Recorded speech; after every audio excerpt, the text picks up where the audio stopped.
بسم اللہ الرحمن الرحیم۔ حضرت علی علیہ السلام کے فرامین میں سے چند گوہر نایاب اس ویڈیو میں پیش کرنے کی سعادت حاصل کر رہے ہیں، ملاحظہ فرمائیے۔ حضرت علی علیہ السلام نے فرمایا، انسان کی خود پسندی اس کی عقل کے حریفوں میں سے ہے۔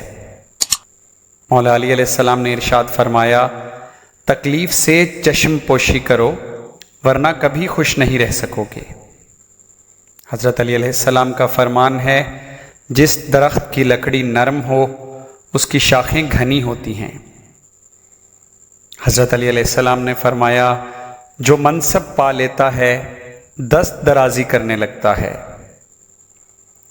حضرت علی علیہ السلام کا فرمان ہے، حالات کے پلٹوں ہی میں مردوں کے جوہر کھلتے ہیں۔ مولا علی علیہ السلام نے ارشاد فرمایا، جس پر حیا نے اپنا لباس پہنا دیا ہے اس کے عیب لوگوں کی نظروں کے سامنے نہیں آ سکتے۔ حضرت علی علیہ السلام نے فرمایا، طمع کرنے والا ذلت کی زنجیروں میں گرفتار رہتا ہے۔ فرمان امیر المومنین ہے، قناعت سے بڑھ کر کوئی سلطنت اور خوش خلقی سے بڑھ کر کوئی عیش و آرام نہیں۔ حضرت علی علیہ السلام فرماتے ہیں، جس کی طرف فراخ روزی رخ کیے ہوئے ہو اس کے ساتھ شراکت کرو، کیونکہ اس میں دولت حاصل کرنے کا زیادہ امکان اور خوش نصیبی کا زیادہ قرینہ ہے۔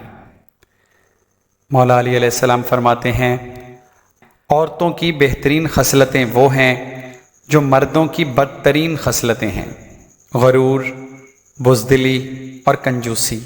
اس لیے کہ عورت جب مغرور ہوگی تو وہ کسی کو اپنے نفس پر قابو پانے نہ دے گی، اور کنجوس ہوگی تو اپنے اور شوہر کے مال کی حفاظت کرے گی، اور بزدل ہوگی تو ہر اس چیز سے ڈرے گی جو اسے پیش آئے گی۔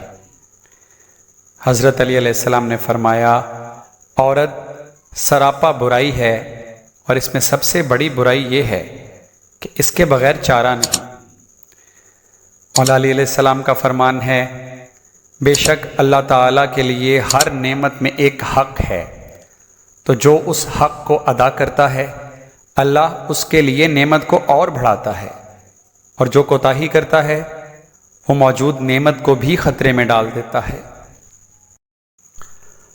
مولا علی علیہ السلام نے فرمایا، جو تم سے حسن ظن رکھے اس کے گمان کو سچا ثابت کرو۔